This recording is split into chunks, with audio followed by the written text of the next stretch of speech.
What's up, guys? Welcome back to the YouTube channel. I'm Turbo John, and we're back in the garage. Let me show you what we got going on.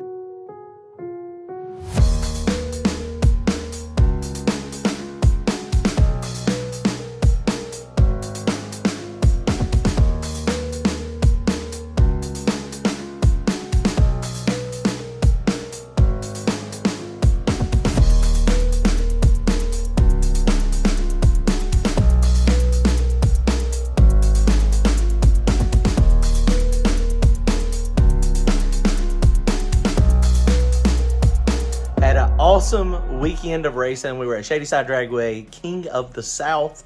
We didn't win. We won some rounds in the second chance race. Drew first round, Larry Larson, which was the class winner. So yeah, at least we got beat by the class winner, the actual winner that was the fastest of the day. So his car is actually flying really fast, so I ain't mad. So going over some maintenance on the car, let me show you what we got going on. We may end up testing or racing this weekend. Our game plan was to take Randy's car out this weekend and head to Jacksonville, Coastal Plains Dragway, but they canceled, raining, they've reground the track, they ain't gonna have time to get it all back ready. VMP, Speed Promotions, the old NPK, they are racing. It was supposed to be Friday and Saturday. Friday's a washout. Saturday looks like it's better, but they have moved it to Saturday and Sunday now. So possibly Sunday, we might be going to Virginia. It's only a few hours away. We can get there. We can do it in a day trip. It'll just be a little tiring when we get back. But so we may go there Sunday. I don't know yet for sure. Front side, no prep. The reason I'm considering it is because we're going to be racing in the $100,000 race in 3 weeks in Kentucky, I think it is. So it would be a good opportunity to see. I've sent my data logs to Pete up at Circle D. Let him look at them and see if he thinks we need to change the gear or maybe we need a tighter stator. I think we might need a tighter stator, but I'm going to get his professional opinion. He's really good.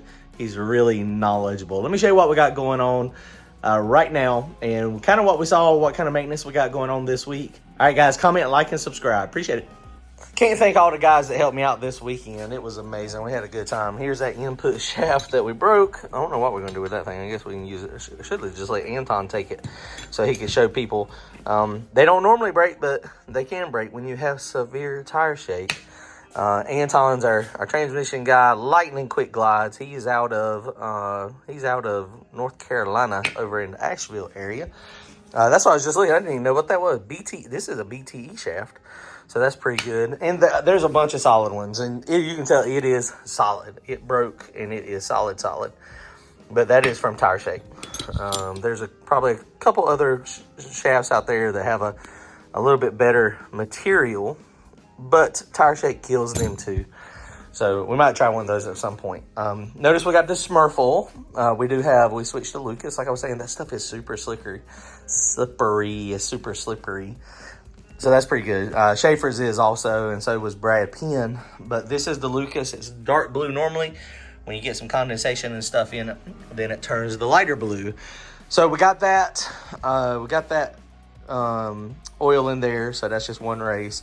So I'm not going to change it. So it looks like it is in pretty good shape. That's not terrible. T&D rocker arms. If you need any rocker arms, I suggest hitting those guys up. T&D, these are the steel ones. We talked about them in the past. I just had Chase out here a minute ago because I still have not put my bump button up here so I don't have to have them. So he was bumping the motor over. We were adjusting the valves. The engine is bone cold right now. It says dead cold. Nice. We adjust them at 10 inches right now, 10 thousandths. And when the motor warms up, it gains 6 or 7 thousandths. Daniel, our cam guy, Pal Cams, go check him out. This cam is freaking rowdy. I like it. It sounds really good. And it seems to be really making good power. But the rocker arms, they were pretty good. Had a couple of them that were a little loose and a couple of them that were just a smidgen tight. That's probably from where last time we run the valves, the engine was hot. So, sometimes they move around a little bit. But now they're all pretty close on 10. The T&D rockers are just amazing. The steel shafts, I really like them, really digging them. Fueling wise, we're a little fat. I showed y'all the plugs on the video before last, or maybe it was the last video. So the plugs are still fine, still on the fat side. Appreciate Ryan Mitchell KC Max helping us with some suspension advice and, helping, with the plug reads as well. So that's pretty cool. I really appreciate him doing that. So right now, we're almost done under the motor. Cranked it up, drove it out of the trailer a couple days ago, and everything seems to be fine. Went through the rock arms, going to put the valve covers back on it, and then the engine is set. We do need to change the transmission fluid. One thing we were doing, I had a very short boost ramp in this thing, probably shorter than it needed to be, but we had a very short boost ramp, and so we were shifting it at like 1.5 seconds, getting it into high gear, and then cramming the boost to it. That did not go our personal best doing it like that. We went our personal best shifting it at 8,300 RPM, and then it fell back to about 81, and the converter locked it down right there as the car was accelerating. We don't have much gear in the car. We've only got 360 gear in it. So we may end up, I've got a 370. We may end up putting a 370 gear in it. We're going to see what Pete suggests. Our Lightning Quick Glide, that thing is on point. Like I said, I messed up the converter spacing on Friday night, so that was an issue that was my fault. But we're going to suck the fluid out of it. I got one of the little pumpers, so I don't have to actually drop the belly pan and stuff. It'll suck it out of the pan, and then we'll just put new fluid in it. I do use Castrol Blue Steel mixed with Lucas 100-weight is actually kind of what we've been using for a little while too. So that hydraulic oil is a lot thicker than, I think the hydraulic plus the blue stuff is, I think it's a little thinner like that. I think it's ISO 46, I think is what it was. So, so just a few things to do. Also, let me show you the bolts we got. So we got some bolts for the back of the car. So this is the bolts that are that hold the actual the control arms, upper and lower control arms. And if you notice, it has a very long shank. Now these are not NAS bolts, but these are stamped with AFC. We got them from Pegasus, I think it was. But if you just type in NAS bolts, this is one of the searches that come up. But basically, you can see the difference. So what we got in it right now, and it is my fault because I should have ordered some, and I didn't order any. I was going to, and I kind of got sidetracked and never did. But if you have a normal bolt in here, the threads are like right here. What will end up happening over a period of time, I don't know how much time, but over a period of time, wherever these threads are, it ends up killing the bolts. So what you do is you put a full shank in here, and these are like grade 8 bolts, so it's not like they're the NAS bolts are substantially more expensive, but apparently they're a higher tolerance, and they're probably a little bit better bolt quality wise, more strength. But they're like $20 a piece, I think it was, or $15 a piece. These were like $5 a piece, so it's a third of the cost. Probably not as good, but definitely better than what we had. So we're going to change these out in the control arms. All right, guys, so I just got through changing out these bolts. I wanted to show you. So this was the 1/2-inch one we had in there, and then this is the new one that we got. See how much longer this is, and you can actually see it. The video doesn't really pick it up as good as in person, but right here on these first 3 or 4 threads, 5 threads, that's where it rides in. It had a washer on that side and a washer on this side. And so it was right about there. And so it's here, and that's where it was riding. And so that's where the bracket was. That's the inside and that's the outside. So it had some of the shank in the bracket, but not all of it. But I measured it with my handy dandy dial caliper, my veneer calipers, and this is like right at a 1/2 inch, just a tad below. But right here on these threads is 10 thousandths smaller. Let me show you real fast. I'm going to show you what it looks like in the housing. So I can see exactly why this destroys the housings. What happens is the thread wears down, and it actually shrinks because it knocks the threads down on it, flattens the threads. And you can see where it's... Let's see if I can... There you go. You can kind of see it a little bit better. They are flat. Like the threads are flat.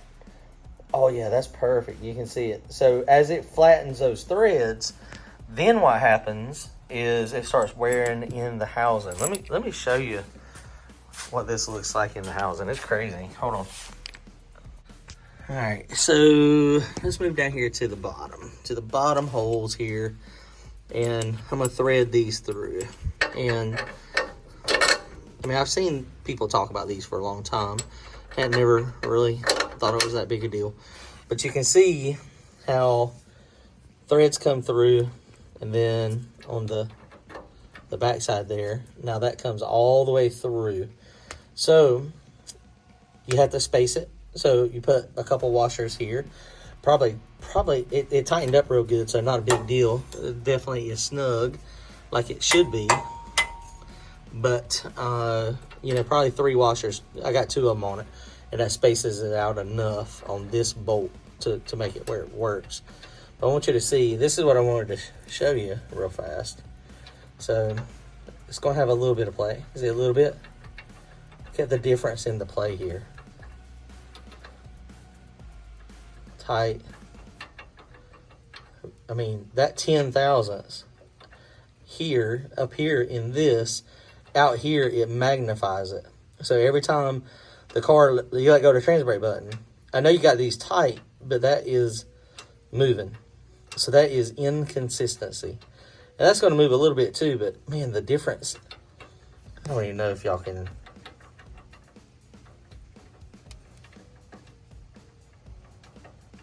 It barely moves. Hopefully that's coming through on the video. Can you see it? So, yeah. So make sure, if you want to do this properly, Tim McAmis, all those guys, 10 Soldiers, they sell the NAS ones. This is not the NAS one. This is the cheaper one. But it is the longer ones. I'll put a link to where I ordered these from. And then you just measure the distance from here to here. They didn't have the exact right one I needed, so that's why this one's a little longer, and you have to use more washers. So I don't have washers on the inside, and it just pulls through, and then you're set. So probably going to actually get some washers, some thicker ones. These are like 75 thousandths a piece, so get some of those that get like 200 thousandths thick, and then that way I don't have to worry about losing it. But yeah, so get you some. Wow, that's a pretty big difference, guys. Also went to Brian's house today. Over at Brian's, we have a 2.0 housing that was for he was going to use it on his big motor when he was going to go single turbo. But it's a 2.0 housing for the turbo. It's for a G trim wheel, not an H trim wheel, so I'm going to have to get somebody to bore that out. And it also does not have the correct flange for the downpipe adapter. The reason why I'm considering that is because we were at 45 pounds of boost this past weekend. That was the max boost we run. We run 45 pounds of boost. And at 45 pounds of boost, we had about 65 pounds of back pressure. And so it started substantially jumping from 40 pounds of boost to 45 pounds of boost. So we had 40 pounds of boost, and we just barely had like 52, 53 pounds of back pressure, I think it was. And then as I started putting dome pressure on it to make more boost, I was getting 1 pound of boost. It was taking basically 5 pounds of dome pressure to get me 1 pound of boost and 2 pounds of back pressure. So once you reach that point, then usually you're getting close to what the turbine wheel can flow, the turbine housing can flow. And it's time to either upgrade turbos, go to twin turbos, or change ARs. Now, ARs is going to be, most of your flow is dictated from the turbine wheel size, right? But the AR does make a difference. AR, basically, the bigger they are, the bigger the housing is, the more volume that flows. So remember, we got 540 cubic inches, 532 cubic inches going necking down and going through that single turbo there. So obviously, it's going to be spinning the wheel, and that's a choke point. So we don't want our back pressure. I don't like having back pressure above 1.5 to 1. And so we're right there at it now. But generally, the more closer to 1 to 1 that you can keep it, the faster the car is going to be, the more efficient it's going to be, because it's going to let the exhaust out of the engine. So we're going to try to get that 2.0 fitted on here. I'm going to have to get it machined out first. I don't know if that's going to happen this weekend or not. I don't know if I'll have time to mess with that. I got to fix my push bar that I messed up, my push bar mount. So got a few odds and end things to do, but I think the car is mostly ready. We got a few things to do. But we're going to be possibly testing this weekend. If we don't race this weekend at Virginia, then next Thursday we're going to be at Kinston Dragway. Kinston Dragway is doing a series on Thursday nights. It's our Thursday night to race, so we'll be doing front side. It's I think it's limited prep. I don't think it's bracket prep. It's like normal test and tune prep. You got to be on a 28x10 slick. So that's going to be really fun next Thursday. So we'll be doing that. So if you are close to Kinston, come check us out. Come hang out with us. And then the weekend after that, like I was saying, we'll have Randy's out at Piedmont most likely. And then the weekend after that, we're going to be at Rockingham with my car, Pink's Call Out. So the Pink Show is back. They're going to be running. We got selected to be on the call out. So there are going to be 16 cars, 8 cars, 8. There's 16 chips in the bag. 8 of those chips have numbers. And so if you're number 1 through 8, you get to call out who you think you can beat. So that's going to be pretty cool. So I think that's going to be really fun. So we'll be doing that. Then the weekend after that is when we're going to Bowling Green, Kentucky. And we'll be racing in the NPK or the Speed Promotions $100,000 small tire race. It's going to be fun. All right, guys, comment, like, and subscribe. Appreciate y'all watching the channel. We'll see y'all soon.